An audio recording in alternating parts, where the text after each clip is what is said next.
Shay Elise. So actually my full name is Shay Elise Clements-Ojeda. Is a Nevada delegate. She is a Bernie delegate who refused to support the Democratic platform because it does not include Medicare for all. One of at least 700 delegates that have done this. Thank you for joining me today from Las Vegas. You're a member of the Nevada board of the Democratic Party. You're a delegate. What made you want to get involved in politics? I mean, you're very young. You're 27 years old.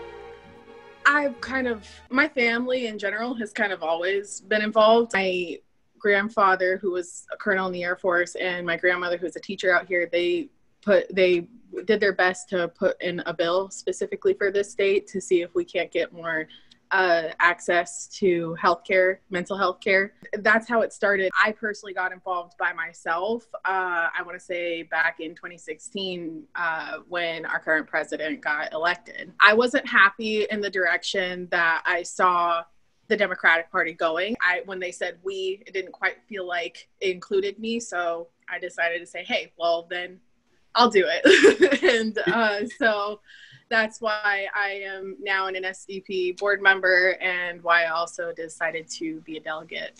And you ran for those positions, am I right? Yes, I did. Oh, wow. And you won those positions, right? Yeah, those were my first elections and it went well. We spoke informally earlier this week and you said something to me that really, really got to me. You said that you were confronted a conservative senator. At a luncheon in Nevada, a grassroots activist named ShaeAnn showed up to attend a luncheon with Dean Heller, and she let him know what's at stake and what would happen to her if he does, in fact, go along with his colleagues in the House and vote to repeal the Affordable Care Act. Do you understand that I will die?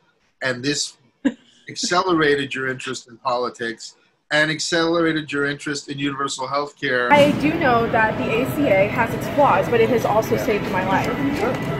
So my question is, why will you not support HR 676 when it is mathematically proven to be cheaper than the AHCA and the ACA? Well, first of all, I'm not familiar because I'm not in the House. You just talked to me about that doesn't matter. Yeah. I'm not in office, and yet I do know about it. But you said some really dramatic things in a very short period of time. And we have to make sure that those in Medicaid states, so what do you like think about Nevada, single payer? Like Nevada. I'm not for social medicine. Can you tell me what actually happened there? And when sure.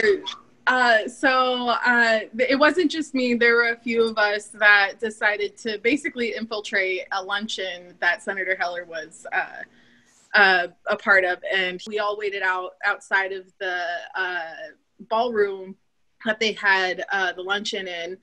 And some of us got to talk to him, and I was one of them. I had asked him what he thought of the Medicare for All bill that was in the House. I know he's a senator, but I was curious as to his opinion about it. I'm not for social medicine. And I said, well, that doesn't make sense to me because that doesn't make any sense. If we're talking about the VA system, how you get paid, your insurance, I listed a bunch of things, including our fire department, our police department. We treat our fire department that way. We treat our police department that way. We treat our schooling that way. And they seem to be, obviously, we all love these systems in one form or another, depending on who you ask and what's going on where. It didn't make sense to me. And at some point, he ended up having to be saved by one of his people to get out of that conversation because he didn't seem to have a really good answer back to that.